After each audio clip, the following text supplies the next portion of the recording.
ਸਤਿ ਸ਼੍ਰੀ ਅਕਾਲ ਜੀ। ਦ ਖਾਲਸ ਟੀਵੀ ਦੇਖਣ ਵਾਲੇ ਸਾਰੇ ਦਰਸ਼ਕਾਂ ਦਾ ਬਹੁਤ-ਬਹੁਤ ਸਵਾਗਤ ਹੈ। ਪੰਜਾਬ ਦੀਆਂ ਖਾਸ ਖਬਰਾਂ ਦੇ ਖਾਸ ਬੁਲੇਟਿਨ ਦੇ ਨਾਲ ਮੈਂ ਹਰਸ਼ਰਨ ਕੌਰ। ਅੱਜ 8 ਜੁਲਾਈ ਹੈ ਤੇ ਦਿਨ ਵੀਰਵਾਰ ਹੈ। ਖਬਰਾਂ ਦੇ ਵਿਸਥਾਰ ਤੋਂ ਪਹਿਲਾਂ ਤੁਹਾਨੂੰ ਖਾਸ ਖਬਰਾਂ ਦੱਸ ਦਿੰਦੇ ਹਾਂ।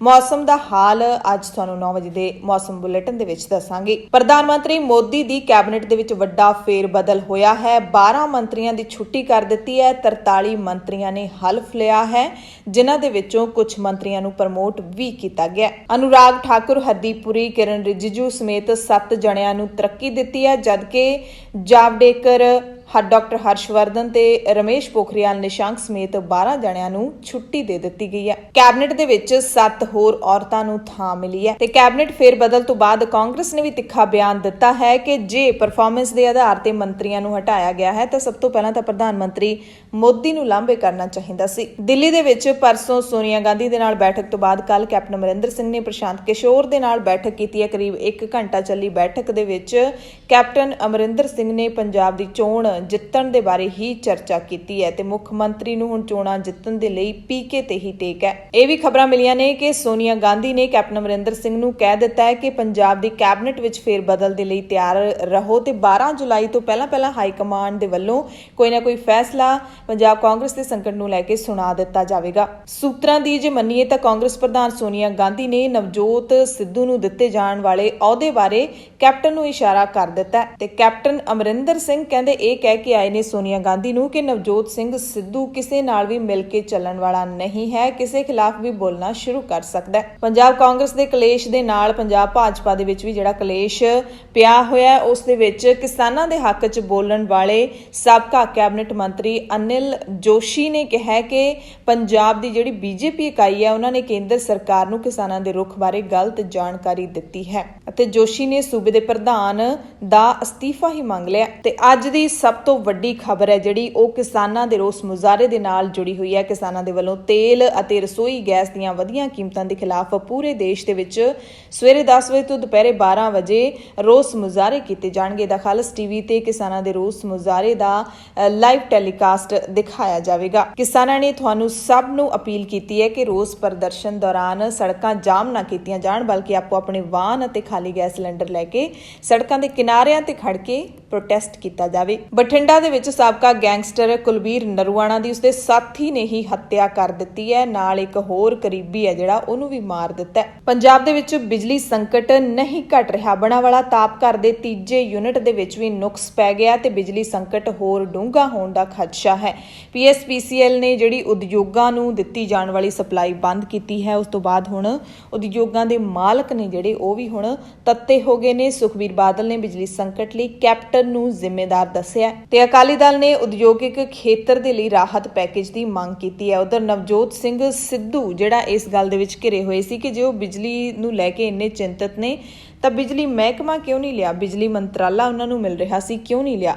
ਨਵਜੋਤ ਸਿੰਘ ਸਿੱਧੂ ਨੇ ਹੁਣ ਇਹਦਾ ਸਪਸ਼ਟੀਕਰਨ ਦਿੱਤਾ ਹੈ ਕਿ ਬਿਜਲੀ ਮੰਤਰੀ ਬਣਨ ਦੇ ਨਾਲੋਂ ਪੰਜਾਬ ਮਾਡਲ ਮੇਰੀ ਤਰਜੀਹ ਹੈ। ਜੇ ਮੈਂ ਬਿਜਲੀ ਮੰਤਰੀ ਬਣ ਵੀ ਜਾਂਦਾ ਤਾਂ ਵੀ ਮੇਰੀ ਚੱਲਣੀ ਨਹੀਂ ਸੀ। ਤੇ ਕੱਲ ਟਵੀਟਾਂ ਦੀ ਝੜੀ ਦੇ ਵਿੱਚ ਸਿੱਧੂ ਨੇ ਫਿਰ ਬਾਦਲਾਂ ਨੂੰ ਘੇਰਿਆ। ਕੱਚੇ ਅਧਿਆਪਕਾਂ ਦੀਆਂ ਕੱਲ ਸਰਕਾਰ ਦੇ ਨਾਲ 2 ਬੈਠਕਾਂ ਹੋਈਆਂ ਪਰ ਬੇਸਿੱਟਾ ਰਹੀਆਂ ਨੇ। ਸਰਕਾਰ ਨੇ ਜਿਹੜੀ ਪ੍ਰਪੋਜ਼ਲ ਦਿੱਤੀ ਸੀ ਉਸ ਨੂੰ ਅਧਿਆਪਕਾਂ ਨੇ ਤਕਰੀਬਨ ਨਕਾਰ ਦਿੱਤਾ ਹੈ ਤੇ ਹੁਣ ਬੁੱਧਵਾਰ ਵਾਲੀ ਬੈਠਕ ਹੈ ਜਿਹੜੀ ਉਸ ਦੇ ਵਿੱਚ ਉਸ ਦੇ ਉੱਤੇ ਟੇਕ ਹੈ ਜਿਹੜੀ ਅਧਿਆਪਕਾਂ ਦੀ ਲੱਗੀ ਹੋਈ ਹੈ। ਅਧਿਆਪਕਾਂ ਨੇ ਕਿਹਾ ਕਿ ਜਦੋਂ ਤੱਕ ਸਾਨੂੰ ਲਿਖਤੀ ਭਰੋਸਾ ਜਿਹੜਾ ਪੱਕੇ ਤੌਰ ਤੇ ਨਹੀਂ ਮਿਲ ਜਾਂਦਾ ਉਦੋਂ ਤੱਕ ਜਿਹੜਾ ਪੰਜਾਬ ਸਕੂਲ ਸਿੱਖਿਆ ਬੋਰਡ ਦੀ ਇਮਾਰਤ ਦੇ ਬਾਹਰ ਲੱਗਿਆ ਧਰਨਾ ਹੈ ਉਹ ਜਾਰੀ ਰਹੇਗਾ ਤੇ ਕਿਸਾਨ ਤੇ ਅਧਿਆਪਕਾਂ ਦਾ ਇਹ ਜਿਹੜਾ ਧਰਨਾ ਹੈ ਉਹ ਅੱਜ 23ਵੇਂ ਦਿਨ ਦੇ ਵਿੱਚ ਪਹੁੰਚ ਗਿਆ। ਲੁਧਿਆਣਾ ਤੋਂ ਵੱਡੀ ਖਬਰ ਹੈ ਜਿੱਥੇ ਜਬਰ ਜਨਾਹ ਮਾਮਲੇ ਦੇ ਵਿੱਚ ਲੋਕ ਇਨਸਾਫ ਪਾਰਟੀ ਦੇ ਪ੍ਰਧਾਨ ਤੇ ਵਿਧਾਇਕ ਸਿਮਰਜੀਤ ਸਿੰਘ ਬੈਂਸ ਦੇ ਖਿਲਾਫ ਅਦਾਲਤ ਨੇ ਕੇਸ ਦਰਜ ਕਰਨ ਦੇ ਹੁਕਮ ਦੇ ਦਿੱਤੇ ਨੇ। ਮਾਮਲੇ ਦੇ ਵਿੱਚ ਪੁਲਿਸ ਦੇ ਵੱਲੋਂ ਕੋਈ ਕਾਰਵਾਈ ਨਾ ਕੀਤੇ ਜਾਣ ਤੋਂ ਬਾਅਦ ਕਥਿਤ ਪੀੜਤ ਔਰਤ ਨੇ ਅਦਾਲਤ ਦਾ ਦਰਵਾਜ਼ਾ ਖਟਕਾਇਆ ਸੀ, ਜਿਸ ਤੋਂ ਬਾਅਦ ਲੁਧਿਆਣਾ ਦੀ ਅਦਾਲਤ ਨੇ ਪੁਲਿਸ ਨੂੰ FIR ਦਰਜ ਕਰਕੇ 15 ਜੁਲਾਈ ਤੱਕ ਅਦਾਲਤ ਨੂੰ ਜਵਾਬ ਦੇਣ ਦੇ ਹੁਕਮ ਜਾਰੀ ਕੀਤੇ ਨੇ। ਪਟਿਆਲਾ ਦੇ ਵਿੱਚ ਕੱਲ ਡਿਪਲੋਮਾ ਇੰਜੀਨੀਅਰਾਂ ਨੇ ਲੋਕ ਨਿਰਮਾਣ ਵਿਭਾਗ ਦਾ ਦਫ਼ਤਰ ਘੇਰਿਆ। ਨਿਊ ਮੋਤੀ ਬਾਗ ਪੈਲੇਸ ਤੇ ਵਿਧਾਨ ਸਭਾ ਘੇਰਨ ਦਾ ਐਲਾਨ ਕੀਤਾ ਹੈ। ਇਹ ਵੀ 6ਵੇਂ ਤਨਖਾਹ ਕਮਿਸ਼ਨ ਦੀਆਂ ਸਿਫਾਰਿਸ਼ਾਂ ਤੋਂ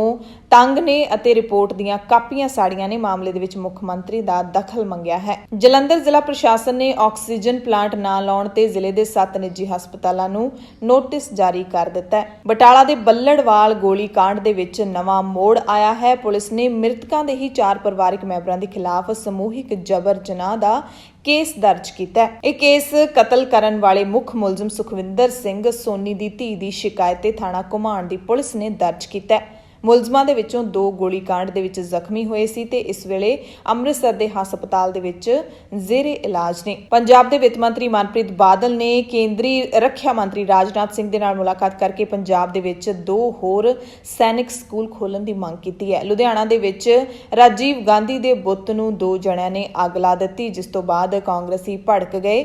ਜ਼ਿਲ੍ਹੇ ਦੇ ਕਾਂਗਰਸੀ ਲੀਡਰ ਹਰਸਿਮਰਨ ਮੰਡ ਨੇ ਤੁਰੰਤ ਉੱਥੇ ਪਹੁੰਚ ਕੇ ਆਪਣੀ ਦਸਤਾਰ ਦੇ ਨਾਲ ਰਾਜੀਵ ਗਾਂਧੀ ਦਾ ਬੁੱਤ ਸਾਫ਼ ਕੀਤਾ। ਬੁੱਤ ਨੂੰ ਅੱਗ ਲਾਉਣ ਵਾਲੇ 2 ਨੌਜਵਾਨਾਂ ਨੇ ਵੀਡੀਓ ਵੀ ਬਣਾਈ, ਜਿਹੜੀ ਸੋਸ਼ਲ ਮੀਡੀਆ ਤੇ ਵਾਇਰਲ ਹੋ ਗਈ। ਇਹਨਾਂ ਨੌਜਵਾਨਾਂ ਨੇ ਕਿਹਾ ਕਿ ਅਸੀਂ ਪੰਜਾਬ ਦੇ ਵਿੱਚ ਰਾਜੀਵ ਗਾਂਧੀ ਜਾਂ ਫਿਰ ਗਾਂਧੀ ਪਰਿਵਾਰ ਦਾ ਕੋਈ ਵੀ ਬੁੱਤ ਨਹੀਂ ਲੱਗਣ ਦੇਵਾਂਗੇ। ਤੇ ਉਧਰ ਗੁਰਸਿਮਰਨ ਮੰਡ ਨੇ ਵੀ ਧਰਨਾ ਲਾ ਦਿੱਤਾ, ਕਿਹਾ ਕਿ ਜਦੋਂ ਤੱਕ ਕੇਸ ਦਰਜ ਨਹੀਂ ਹੁੰਦਾ ਮੈਂ ਧਰਨਾ ਖਤਮ ਨਹੀਂ ਕਰਨਾ। ਕੱਲ ਦੁਨੀਆ ਨੂੰ ਅਲਵਿਦਾ ਕਹਿ ਗਏ ਦਿਲੀਪ ਕੁਮਾਰ ਨੂੰ ਸਪੁਰਦੇ ਖਾਕ ਕਰ ਦਿੱਤਾ ਗਿਆ ਹੈ ਅਤੇ ਖਾੜਕੂਵਾਦ ਦੇ ਦੌਰਾਨ ਕਾਫੀ ਚਰਚਾ ਦੇ ਵਿੱਚ ਰਹੇ ਆਪਣੇ ਜ਼ੁਲਮ ਦੇ ਕਾਰਨ ਸਾਬਕਾ ਡੀਜੀਪੀ ਜੇਲਾਂ ਇਜ਼ਹਾਰ ਆਲਮ ਨੂੰ ਵੀ ਸਪੁਰਦੇ ਖਾਕ ਕਰ ਦਿੱਤਾ ਗਿਆ। ਐਸਜੀਪੀਸੀ ਪ੍ਰਧਾਨ ਬੀਬੀ ਜਗੀਰ ਕੌਰ ਨੇ ਦੋਸ਼ ਲਾਇਆ ਹੈ ਕਿ ਕੇਂਦਰ ਸਰਕਾਰ ਪਾਕਿਸਤਾਨ ਸਥਿਤ ਗੁਰਦੁਆਰਾ ਕਰਤਾਰਪੁਰ ਸਾਹਿਬ ਦਾ ਲਾਂਘਾ ਮੁੜ ਖੋਲਣ ਦੇ ਲਈ ਸੰਜੀਦਾ ਨਹੀਂ ਹੈ। ਬੀਬੀ ਜਗੀਰ ਕੌਰ ਨੇ ਕਿਹਾ ਕਿ ਇੰਜ ਲੱਗਦਾ ਹੈ ਜਿਵੇਂ ਕੇਂਦਰ ਸਰਕਾਰ ਨੇ ਸਿਰਫ ਦਿਖਾਵੇ ਲਈ ਹੀ ਲਾਂਘਾ ਖੋਲਿਆ ਸੀ। ਜੇ ਸਰਕਾਰ ਸੰਜੀਦਾ ਹੁੰਦੀ ਤਾਂ ਲੰਬੇ ਸਮੇਂ ਤੋਂ ਬੰਦ ਪਿਆ ਲਾਂਘਾ ਮੁੜ ਖੋਲਣ ਦੇ ਲਈ ਕੋਈ ਨਾ ਕੋਈ ਪਹਿਲ ਕਦਮੀ ਜ਼ਰੂਰ ਕਰਦੀ। ਵਜ਼ੀਫਾ ਘੁਟਾਲੇ ਤੇ ਐਸਸੀ ਕਮਿਸ਼ਨ ਨੇ ਪੰਜਾਬ ਸਰਕਾਰ ਤੋਂ ਜਾਂਚ ਰਿਪੋਰਟ ਤਲਬ ਕੀਤੀ ਹੈ। ਕਮਿਸ਼ਨ ਨੇ ਪੰਜਾਬ ਸਰਕਾਰ ਤੋਂ 14 ਜੁਲਾਈ ਤੱਕ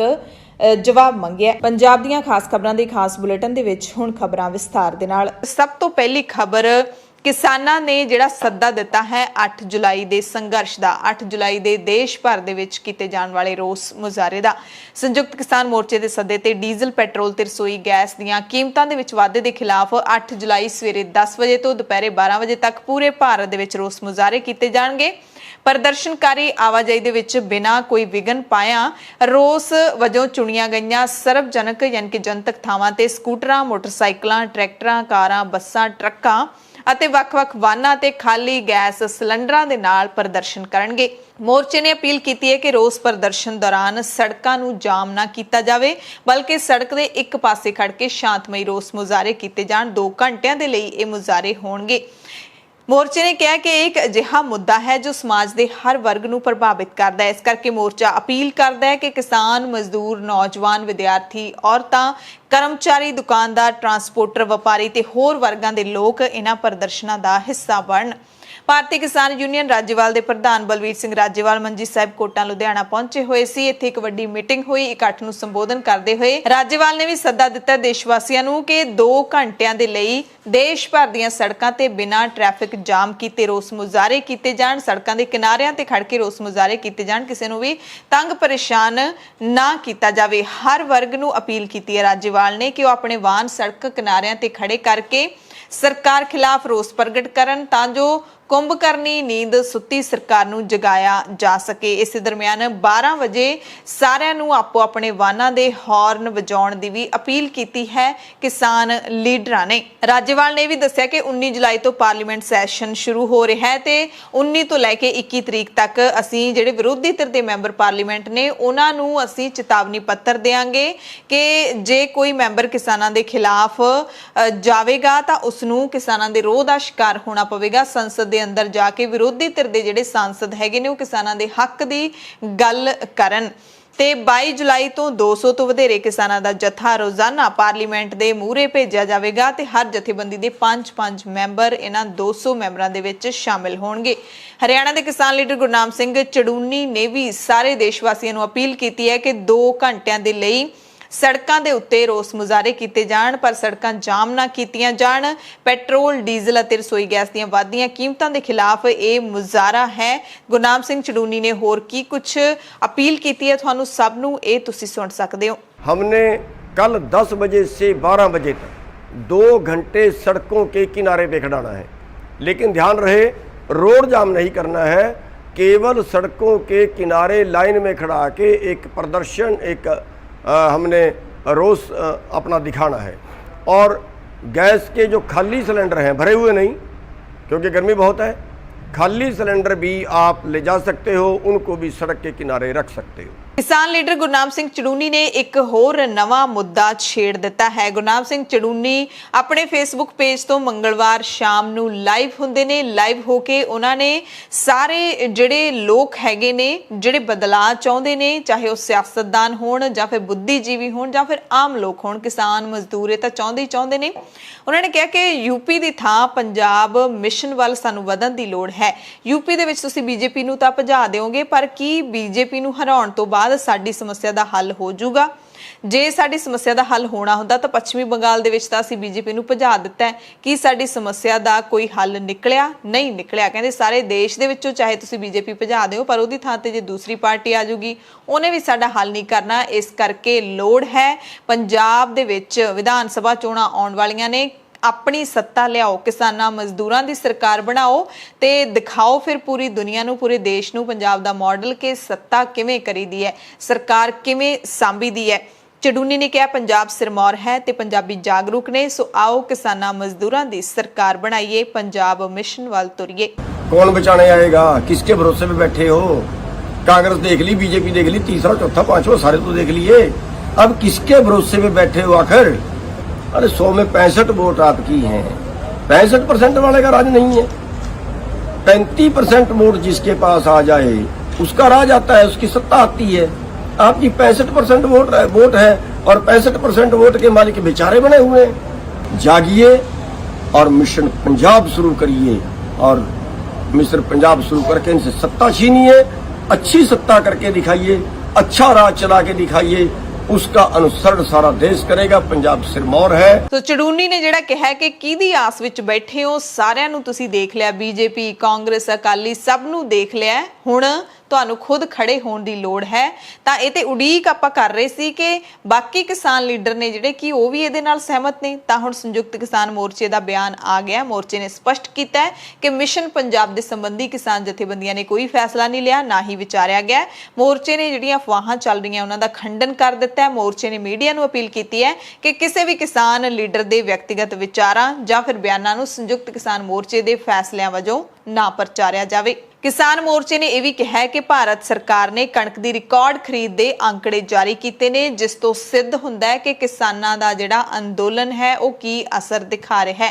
किसानां दा अंदोलन भी चल रहा है ते खेतीबाड़ी है जिहड़ी वो भी वध फुल रही है ते निश्चित तौर पर किसानों के लिए लाभदायक है। पिछले साल 31 तो लैके 36% खरीद हुई सी ते ऐतकी 39.65% खरीद है जिहड़ी वो हुई है। तो तुसीं देख सकते हो कि 31 तो वध के 39% हो गई है। तो वाधा कितना है? कहते ये साडे किसान अंदोलन की सफलता है।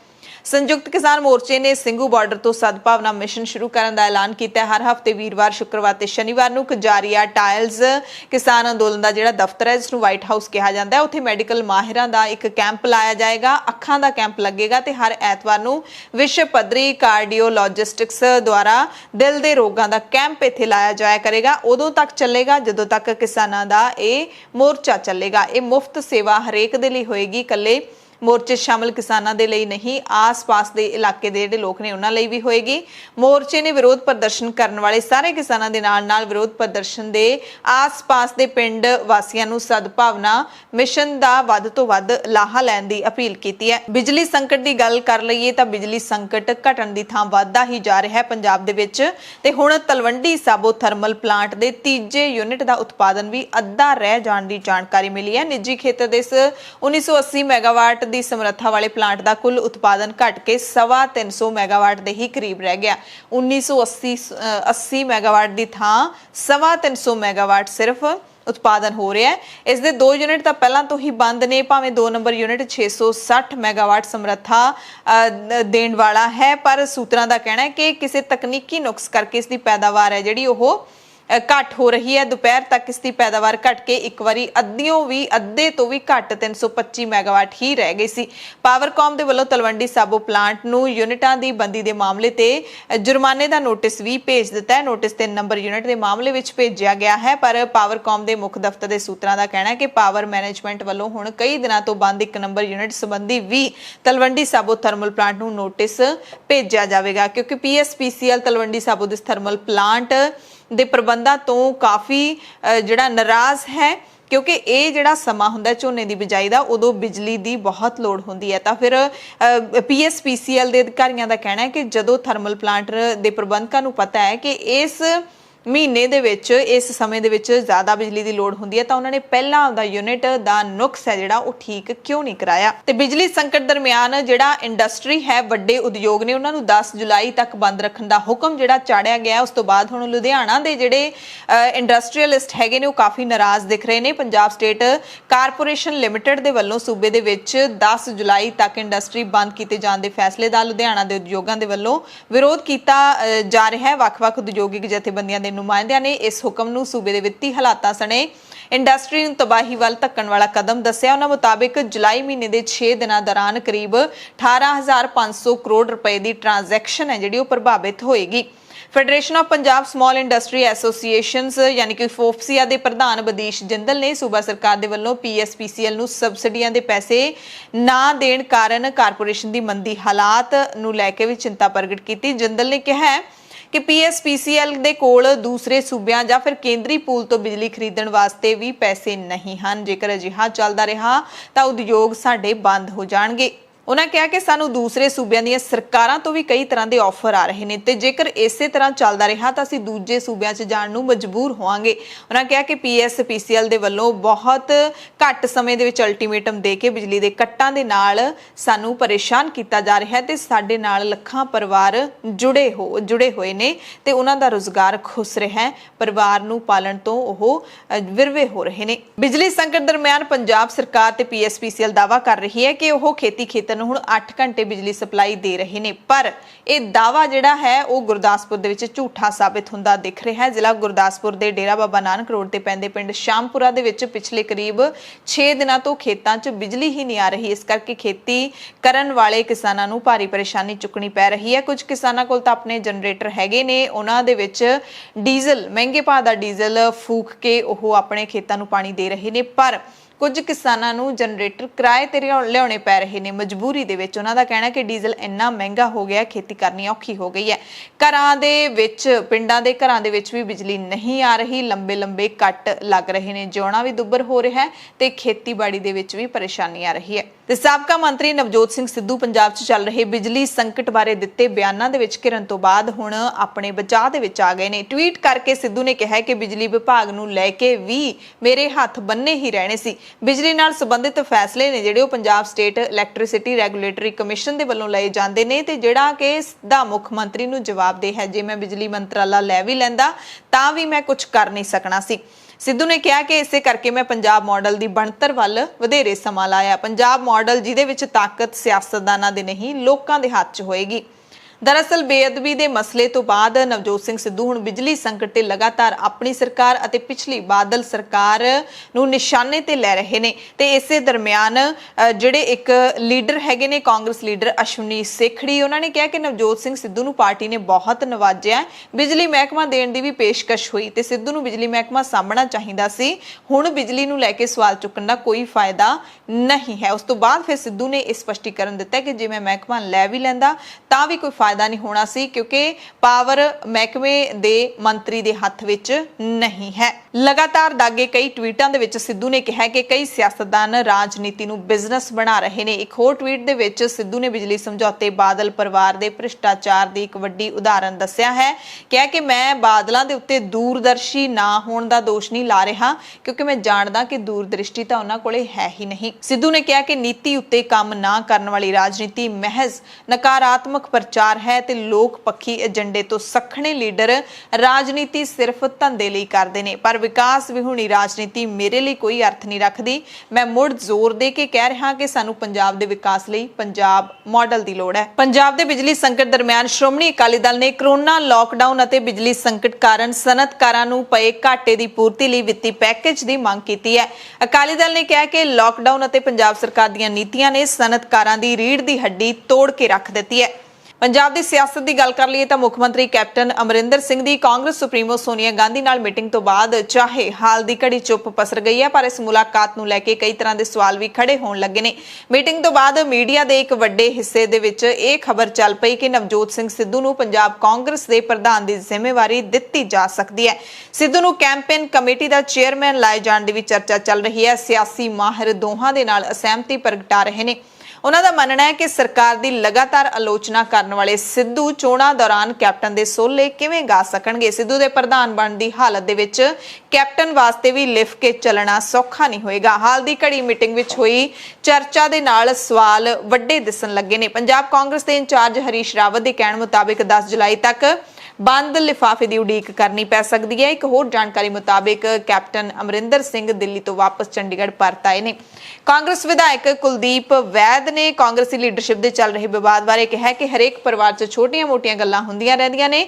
ਕਾਂਗਰਸ ਦੇ ਵਿੱਚ ਕੈਪਟਨ ਤੇ ਸਿੱਧੂ ਦਾ ਵਿਵਾਦ ਹੈ, ਹਫ਼ਤੇ ਦੇ ਅੰਦਰ ਸੁਲਝ ਜਾਵੇਗਾ ਤੇ ਜੋ ਵੀ ਫੈਸਲਾ ਹਾਈ ਕਮਾਂਡ ਕਰੇਗੀ ਉਹ ਸਾਰੇ ਕਾਂਗਰਸੀ ਮੰਨਣਗੇ। ਪੰਜਾਬ ਬੀਜੇਪੀ ਦੇ ਕਲੇਸ਼ ਦੀ ਗੱਲ ਕਰ ਲਈਏ ਤਾਂ ਪੰਜਾਬ ਭਾਜਪਾ ਦੇ ਪ੍ਰਧਾਨ ਅਸ਼ਵਨੀ ਸ਼ਰਮਾ ਦੇ ਵੱਲੋਂ ਬੀਜੇਪੀ ਦੇ ਸੀਨੀਅਰ ਲੀਡਰ ਤੇ ਸਾਬਕਾ ਕੈਬਨਿਟ ਮੰਤਰੀ ਅਨਿਲ ਜੋਸ਼ੀ ਨੂੰ ਕਾਰਨ ਦੱਸੋ ਨੋਟਿਸ ਜਾਰੀ ਕਰਨ ਤੋਂ ਬਾਅਦ ਕਲੇਸ਼ ਹੋਰ ਵੱਧ ਗਿਆ।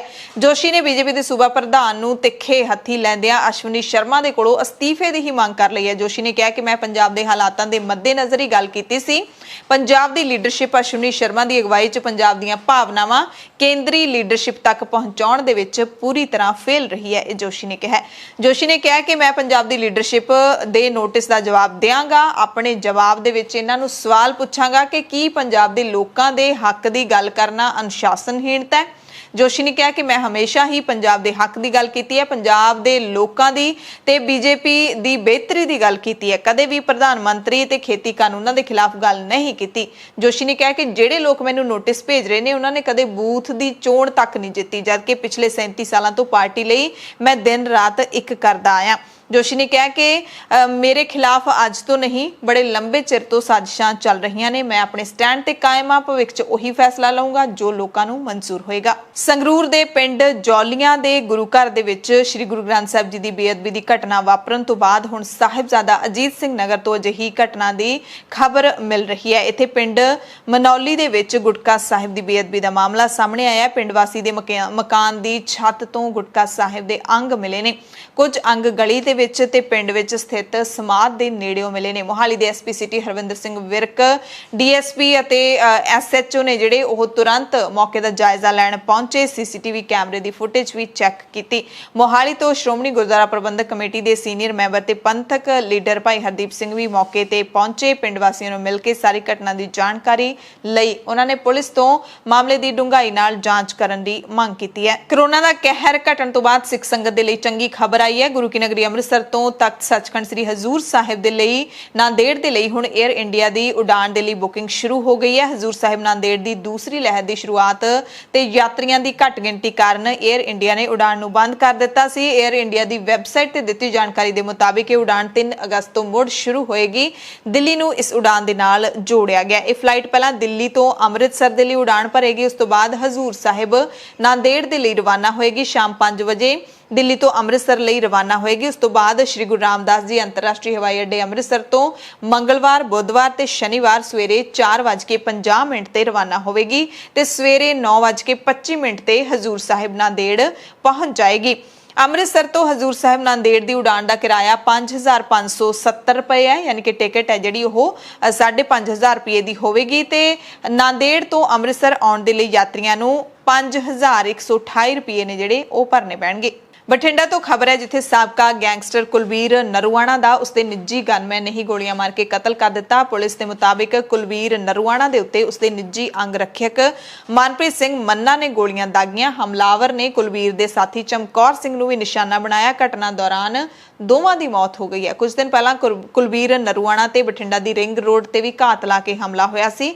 ਇਸ ਮੌਕੇ ਫਾਇਰਿੰਗ ਹੋਈ, ਉਹਦੇ ਵਿੱਚ ਨਰੂਆਣਾ ਬਚ ਗਿਆ ਸੀ ਕਿਉਂਕਿ ਉਸਦੀ ਗੱਡੀ ਬੁਲਟ ਪ੍ਰੂਫ ਸੀ, ਪਰ ਹੁਣ ਉਹ ਨਹੀਂ ਬਚ ਸਕਿਆ। ਨਿੱਜੀ ਗਨਮੈਨ ਨੇ ਉਸਦੀ ਜਾਨ ਲੈ ਲਈ ਹੈ। ਮੋਗਾ ਤੋਂ ਖਬਰ ਹੈ ਜਿੱਥੇ ਮਜ਼ਾਕ ਦੇ ਵਿੱਚ ਹੀ ਇੱਕ ਪਤੀ ਪਤਨੀ ਨੇ ਜ਼ਹਿਰ ਖਾ ਲਿਆ ਤੇ ਪਤਨੀ ਦੀ ਮੌਤ ਹੋ ਗਈ ਹੈ।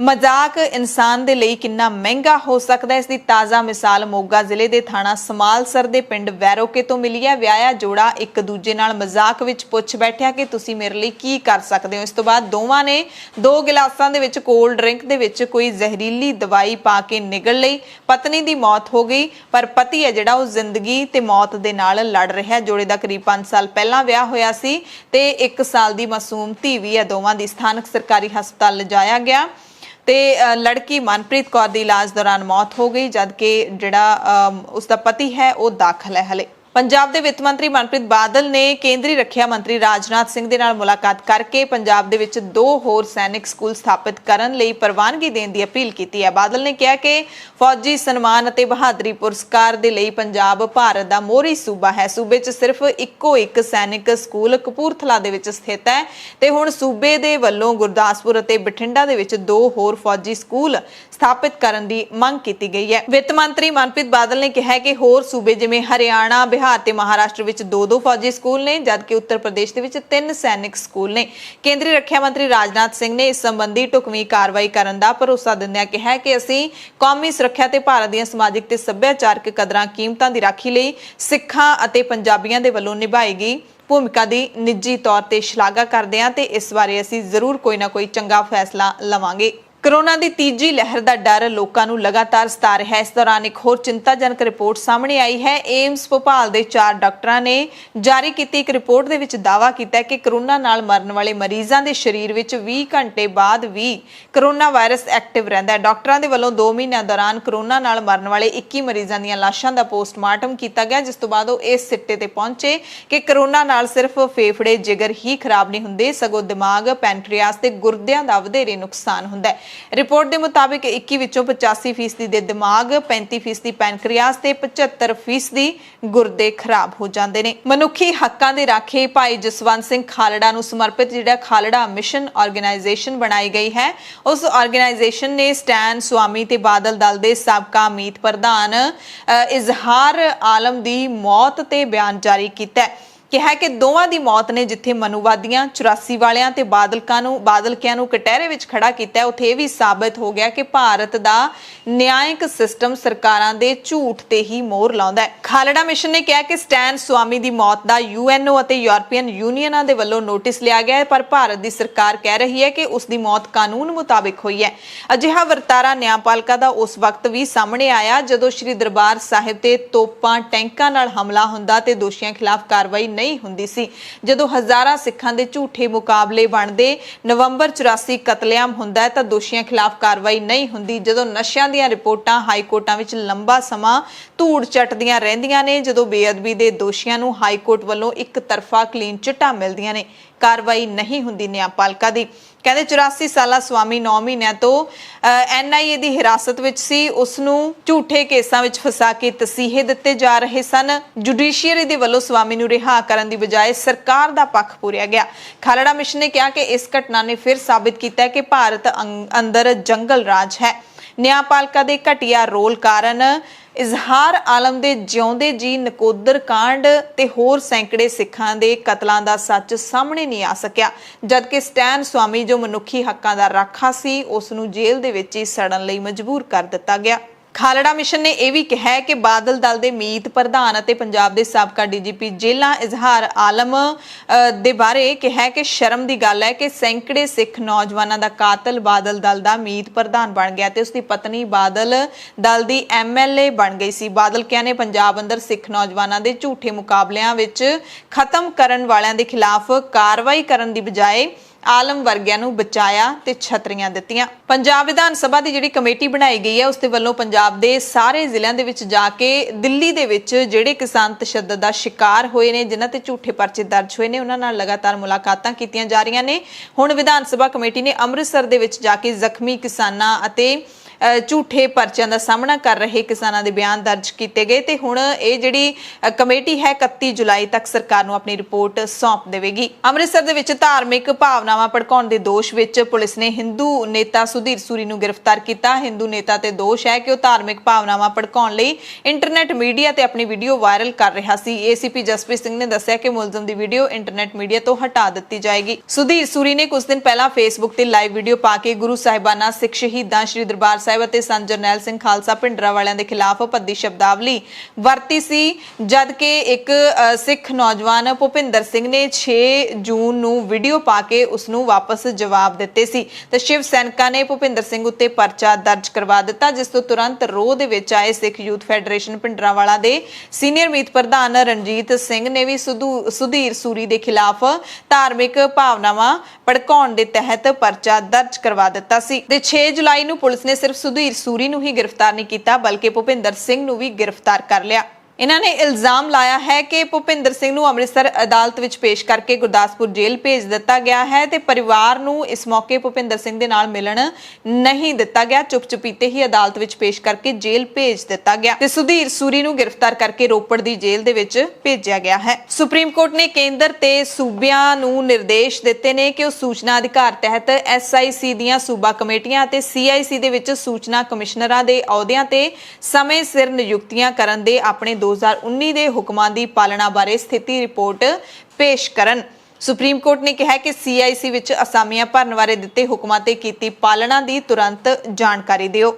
ਸੁਪਰੀਮ ਕੋਰਟ ਨੇ ਇਹ ਵੀ ਹੁਕਮ ਦਿੱਤਾ ਹੈ ਕਿ 4 ਹਫ਼ਤਿਆਂ ਦੇ ਅੰਦਰ ਤੁਹਾਨੂੰ ਜਾਣਕਾਰੀ ਦੇਣੀ ਪਏਗੀ। ਅਦਾਕਾਰ ਦਲੀਪ ਕੁਮਾਰ ਬੁੱਧਵਾਰ ਨੂੰ ਫਾਨੀ ਦੁਨੀਆ ਨੂੰ ਅਲਵਿਦਾ ਆਖ ਗਏ। ਉਮਰ 98 ਸਾਲਾਂ ਦੀ ਸੀ। ਰੇਹੜੀ ਲਾ ਕੇ ਫਲ ਵੇਚਣ ਦਾ ਕੰਮ ਸ਼ੁਰੂ ਕਰਨ ਤੋਂ ਲੈ ਕੇ ਫਿਲਮ ਜਗਤ ਦੀਆਂ ਬੁਲੰਦੀਆਂ ਤੇ ਪਹੁੰਚਣ ਵਾਲੀ ਇਸ ਹਸਤੀ ਦੇ ਵਿਛੋੜੇ ਤੇ ਪ੍ਰਧਾਨ ਮੰਤਰੀ ਨਰਿੰਦਰ ਮੋਦੀ ਸਮੇਤ ਕਈਆਂ ਨੇ ਦੁੱਖ ਦਾ ਪ੍ਰਗਟਾਵਾ ਕੀਤਾ। ਫਲ ਵੇਚਣ ਵੇਲੇ ਪਿਤਾ ਨਾਲ ਝਗੜਾ ਹੋਣ ਤੋਂ ਬਾਅਦ ਨਾਰਾਜ਼ ਹੋ ਕੇ ਪੂਨੇ ਚਲੇ ਗਏ ਸੀ, ਜਿੱਥੇ ਦਲੀਪ ਕੁਮਾਰ ਦੀ ਮੁਲਾਕਾਤ ਆਜ਼ਾਦੀ ਦੇ ਯੋਧਿਆਂ ਨਾਲ ਹੋਈ। ਜੇਲ੍ਹ ਵੀ ਜਾਣਾ ਪਿਆ। ਜੇਲ੍ਹ ਤੋਂ ਬਾਹਰ ਆ ਕੇ ਸਰਾਣੇ ਵੇਚਣ ਦਾ ਕੰਮ ਸ਼ੁਰੂ ਕਰ ਦਿੱਤਾ ਸੀ। ਫਿਰ ਫਿਲਮਾਂ 'ਚ ਆ ਗਏ। ਇੱਥੇ ਨਾਮ ਦਲੀਪ ਕੁਮਾਰ ਪੈ ਗਿਆ, ਜਦਕਿ ਪਹਿਲਾ ਨਾਮ ਯੂਸਫ ਖਾਨ ਸੀ। ਦਾਦਰ ਸਟੇਸ਼ਨ ਤੇ ਦਲੀਪ ਕੁਮਾਰ ਦੀ ਮੁਲਾਕਾਤ ਡਾਕਟਰ ਮੁਸਾਮੀ ਨਾਲ ਹੋਈ, ਜਿੱਥੋਂ ਉਹਨਾਂ ਦਾ ਫਿਲਮੀ ਜੀਵਨ ਹੈ ਜਿਹੜਾ ਉਹ ਸ਼ੁਰੂ ਹੋਇਆ ਸੀ। 1984 ਵਿੱਚ ਦਲੀਪ ਕੁਮਾਰ ਦੀ ਫਿਲਮ ਜਵਾਰ ਭਾਟਾ ਆਈ ਪਰ ਫਲॉप ਰਹੀ। ਉਸ ਤੋਂ ਬਾਅਦ ਕਈ ਹਿੱਟ ਫਿਲਮਾਂ ਦਲੀਪ ਕੁਮਾਰ ਨੇ ਕੀਤੀਆਂ। ਦਲੀਪ ਕੁਮਾਰ ਨੂੰ ਮੁੰਬਈ ਦੇ ਵਿੱਚ ਰਾਜਸੀ ਸਨਮਾਨਾਂ ਦੇ ਨਾਲ ਅੰਤਿਮ ਵਿਦਾਈ ਦਿੱਤੀ ਗਈ ਹੈ। ਦਲੀਪ ਕੁਮਾਰ